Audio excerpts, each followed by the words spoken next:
Friends, నేను ఈరోజు బచ్చలాకు బజ్జీలు చేస్తున్నాను. మొదటిగా శనగపిండి కప్పులో వేసుకోవాలి. కొద్దిగా పసుపు, జీలకర్ర, కారం, ఉప్పు, ధనియాల పొడి వేసుకొని కలుపుకోవాలి.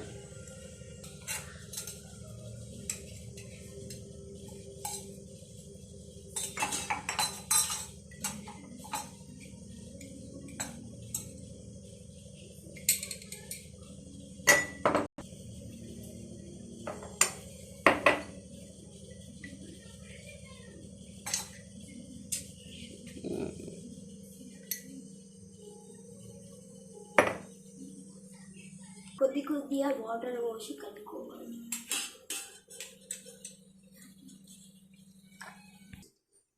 ఇప్పుడు ఈ బచ్చలాకుని మనం కలుపుకున్న పిండిలో ముంచి వేడిగా ఉన్న నూనెలో వేయాలి.